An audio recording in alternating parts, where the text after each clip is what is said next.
Berbicara tentang tembakau ya teman-teman ya. Ini mulai dari kita menanam hingga panen nanti dibutuhkan waktu kurang lebih sekitar 3 bulan lebih ya, atau 100 hari ke atas.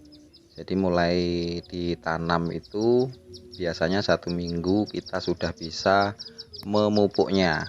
Jadi untuk tembakau ini kita bisa memupuknya ketika memang daun tembakau ini sudah terlihat hidup atau mekar ya, untuk pupusnya, atau ya bisa dikatakan sudah menambah ya, sudah bertambah itu yang namanya pupus dari daun tembakau ini.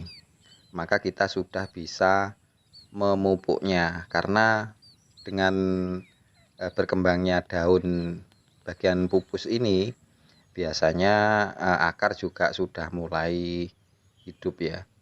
Jadi untuk teman-teman yang bertanya kapan waktu pemupukan, maka bisa saya katakan 1 minggu atau 10 hari ya, 10 hari sampai 15 hari itu sudah bisa kita pupuk menggunakan pupuk dasar. Biasanya kita menggunakan urea saja ya.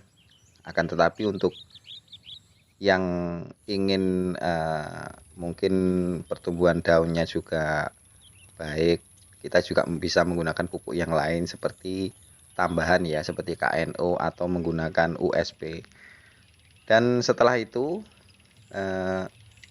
tanaman ini bisa dipupuk kembali setelah kurang lebih 1 bulan atau 20 hari lah. 20 hari kita bisa memupuknya kembali, dan kita bisa melihat apabila memang untuk lahan ini butuh pengairan yang lebih ya, kita juga bisa menggunakan diesel ya, sambil kita menguruk tembakau teman-teman ya. Untuk tembakau ini harus kita uruk ya, agar memang pertumbuhan akar di bawah itu memang baik ya jika kita menguruknya, karena di dalam urukan ini maka untuk akar-akar yang bagian atas itu biasanya bisa tumbuh ya. Jadi untuk mempercepat juga. Jadi untuk tembakau yang sudah berumur 1 bulan itu sudah bisa kita uruk ya. Bahkan jika kita memerlukan, yaitu sebelum 1 bulan itu sebenarnya sudah harus kita uruk ya. Jadi agar untuk pangkal daripada tembakau ini bisa stabil ya, tidak goyang terkena angin. Dan biasanya setelah pengairan maka tembakau ini akan lebih cepat tumbuhnya ya teman-teman ya. Jika sudah memasuki usia ini ya, tembakau ini tidak seperti di awal-awal kita menanam, karena pertumbuhannya setelah kita airi maka akan beberapa kali lebih cepat. Oleh karena itu setelah kita mengairi, biasanya jika kita belum menguruknya maka kita akan terburu-buru ya, karena pertumbuhannya semakin cepat. Kemudian jangan lupa pula untuk tembakau ini diperiksa ya dari hama ya. Jadi kita bisa menyemprotnya untuk mengendalikan ulat ya. Biasanya ulat akan menyerang apabila tembakau ini di masa-masa pertumbuhan atau pupusnya sedang tumbuh, itu biasanya suka dihinggapi ulat.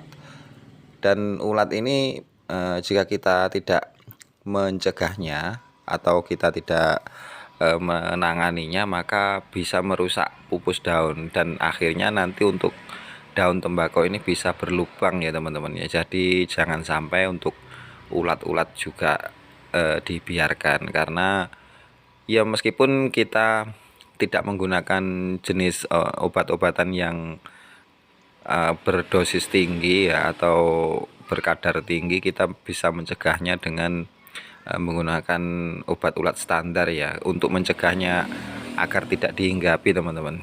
Karena memang jika kita tidak memberikan sama sekali insektisida ya, kita bisa kewalahan ya kalau memang ulat ini sudah hinggap atau menjangkiti tanaman tembakau kita. Setelah tanaman tembakau ini biasanya umur 1 bulan lebih itu, maka waktunya ya untuk tembakau ini yaitu memasuki waktu punggel ya teman-teman. Jadi kita bisa menghitung daunnya ini biasanya 3 sujen ya untuk siap dipunggel yang kita pelihara maksudnya ya. Jadi kita bisa menghitungnya dari atas ya, 3 sujen itu artinya 1 sujen itu kan biasanya isi 3 daun ya, atau 3 lembar daun tembakau. Maka jika kita menghitungnya dari atas, maka berarti kalau 3 sujen itu artinya kan 3 kali 3 bisa dipelihara atau bisa ditinggalkan. Yang daun atas itu yang calonnya besar itu ya minimal 3 sujen teman-teman, agar kita tidak terlalu sedikit ya. Sebenarnya lebih bagus untuk daun yang sedikit ya, karena nanti bisa lebar maksimal. Akan tetapi jika tembakau ini normal, biasanya tumbuhnya pun meskipun kita memunggel atau memperuning pupus ini agak ke atas, itu masih bisa tumbuh besar ya, asalkan untuk tembakau ini normal teman-teman. Jadi kita bisa menghitungnya 3 daun ini untuk 1 sujen, nantinya 3, kemudian 3 berarti kalau 3 sujen itu berarti 3 kali 3 kita bisa menyisakan 9 untuk daun lokal ya. Untuk yang bawah-bawah nggak usah dihitung ya teman-teman, karena itu nantinya akan menjadi daun ekspor atau daun koseran. Kita bisa memunggelnya jika kita sudah menemukan atau tembakau ini memiliki daun yang jumlahnya dirasa cukup untuk kita pelihara agar nantinya juga besar maksimal. Dan biasanya untuk tembakau ini akan terlihat rata ya teman-teman itu setelah dipunggel. Jadi kalau tembakau itu kalau memang belum dipunggel itu biasanya masih orang menyebutnya itu masih ndol-ndil ya, atau masih ada yang tinggi ada yang pendek gitu ya. Tapi nanti setelah dipunggel biasanya tembakau ini kan tingginya nanti akan sama. Jadi bisa terlihat setelah tembakau ini dipunggel, maka daun atau tinggi tembakau ini nantinya akan rata. Akan tetapi cara-cara orang memunggel tembakau ini memang berbeda-beda teman-teman ya. Ada yang menunggu sampai bunga itu tumbuh. Jadi bisa dilihat mau memunggel itu biasanya menunggu ada bulatan di ujung itu ya, yang calon bunga itu biasanya menunggu itu agar katanya mempermudah saat kita memunggel. Sebenarnya yang baik itu ya memunggel itu kita jangan sampai menunggu bunga itu tumbuh teman-teman, karena jika bunga itu tumbuh kita sudah terlalu tinggi ya untuk daun tembakau ini, karena memang daun tembakau ini kita cukup menghitungnya saja ya, nantinya yang akan kita pelihara itu berapa daun ya. Ada yang biasanya kalau jenis baleno itu hingga 15 16 ya. Maka setelah pemunggelan dilakukan, tahap selanjutnya jika kita sudah memunggel tembakau teman-teman ya, yang perlu diperhatikan yaitu daun wiwilan.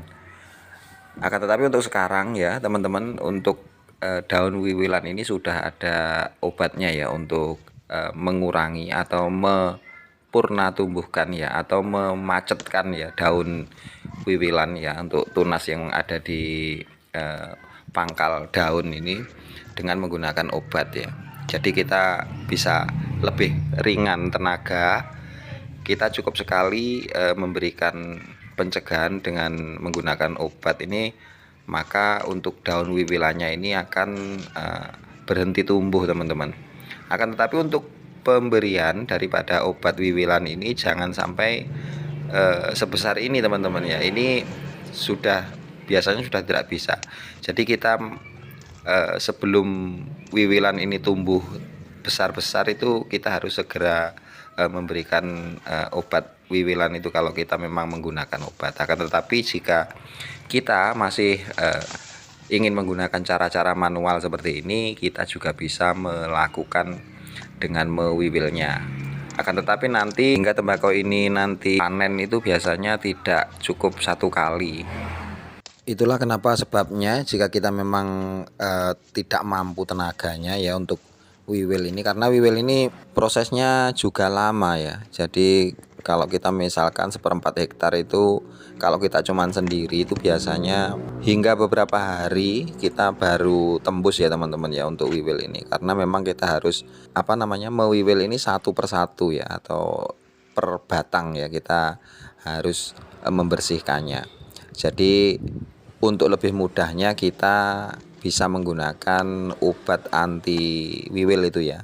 Jadi untuk daun wiwilan ini sudah bisa dipastikan tidak akan tumbuh, meskipun ada juga ya masih tersisa teman-teman ya, karena memang kita meskipun memberikan obat wiwilan itu biasanya juga tidak 100% tertutup semua ya, atau terkena obat semua. Kadang masih ada yang bisa tumbuh.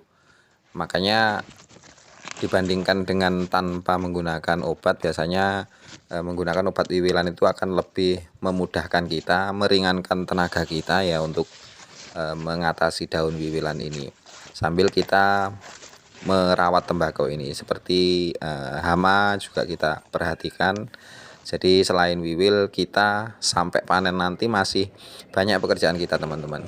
Oke, mungkin videonya sampai di sini dulu ya teman-teman ya. Terima kasih untuk yang sudah menonton. Jangan lupa di like, komen, dan juga subscribe. Jika ada pertanyaan silahkan tinggalkan di kolom komentar. Oke, dan sampai jumpa di video-video saya selanjutnya.